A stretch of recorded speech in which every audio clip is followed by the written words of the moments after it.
it is midday, and they are still huddled up. They've moved, but they're still definitely huddled up instead of being in the hole. My goodness. This is nuts. Oh my gosh. Is one of them in the cup? Okay, what is happening here? There's a cup. He is. Look at this.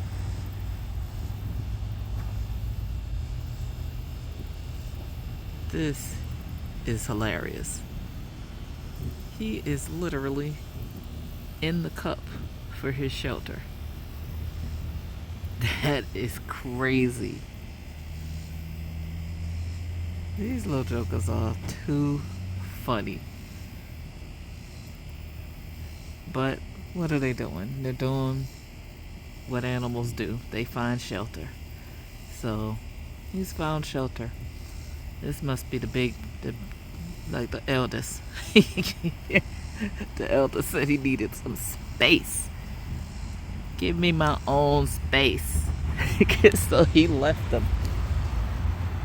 And they're very close. But the rest of them are over here. That is too funny. Wow. Alright guys, that's it for the bunny update. Do you live to grow or grow to live? Let's just get to growing and keeping garden animals. Later, y'all. Alright, it's 6:19. I'm coming to check on the bunnies, and they are still in place. He didn't really look like he moved much, but he's still in place. And his siblings are as well. They do look like they've moved some. Yeah, but look at the leaf as well. So they had a smart mama. That mama put these babies in the garden with the food source so that she didn't have to worry about them. Now, I haven't seen her. And I haven't seen her at all, so I don't even know how she's checking on them. So I don't even know how she's checking on them because I haven't seen her at all, but they have clearly she has clearly put them in here with the food source, and they're taking advantage of it because my poor little watermelon vine is looking real shabby, even right where they are. So I think they've been nibbling and nourishing themselves. Can you blame them? No. They have nice organic food right at their mouths. Ah, my goodness. Alright, well, yeah. I don't know what I'm gonna say about my poor little patch right here, but it's gonna be a rough ride if I don't get these jokers out of here. Well, checking on the bunnies this morning to see what's going on with them. Alright. The little guy is not back there, which was expected since it's so early. But let's see if they are. Yep. They're snuggled up right here.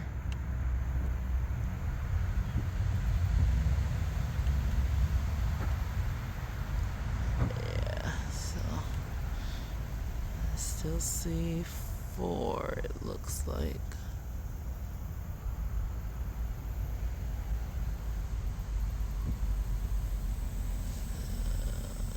I think they're okay.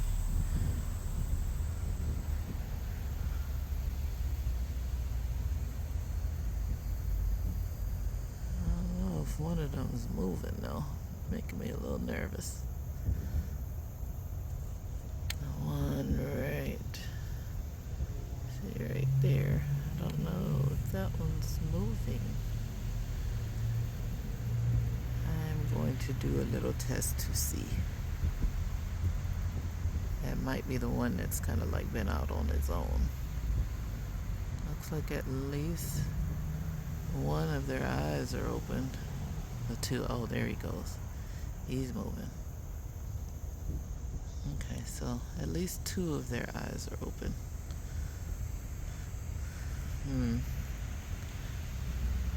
So of course I'm looking this up this morning, trying to figure out, okay, what do I need to do if she in fact has abandoned them and hasn't come back. And it said something about like keeping them in the dark. And as you can clearly see, the sun is shining on them, and the leaf that they were under has withered. I don't know if that's because they were munching on it or what, but it's withered away, so more sun's hitting them than was before. So yeah, might see if there mosquito. Might see if there's a way for me to kind of keep the sun off of them. I'll put a little bit of a barrier here. Alright, so I do have some boxes that I can use in the garden. They were going in there anyway, and I think I'm going to use a few of them to try to make a little blockade, a little shade, so to speak. Alright, let's take these on out. And this is my little area, so looks like another one of them is awake. So I think what I'm going to do is I'm just going to take these and provide just a little sun blockage. See if that helps any. So let's come around. Yep, that did it, just like that. So what I want to do is I'll take them and I'm going to put them all around this area as the sun kind of moves. And I brought 4 of them out here, and I think that's going to be enough because there are enough leaves on this side that they'd actually be in the dark, you know, when the sun comes over this side. So I think that's going to do it. So let's see what we got, guys. Yep, we got them. Mission accomplished. They're back in the dark. That article also talked about, it was actually an article on orphaned bunnies from I think it was the bunny.org or orphanrabbits.org or something like that. But it basically just talked about whether the bunnies' stomachs look like they're full or not. And if they don't look like they're full, they would start shriveling. Of course, I don't want to see them shrivel. So I'm going to just kind of monitor them and see if it looks like they kind of are being fed. It does kind of look like I know they shifted because the other one was over here. He came back to the nest with the rest of them. So they said that the mom would feed usually overnight. And for wild bunnies, you know, her coming overnight would be the deal, and you know, she'd probably feed them at that point and then she'd be gone again. So yeah, I think they are good to go for now, at least. I'm checking on the babies. They trying to burrow, trying to get comfy. So I'll keep an eye on them. They seem like their bellies are full though. So I think they're doing well.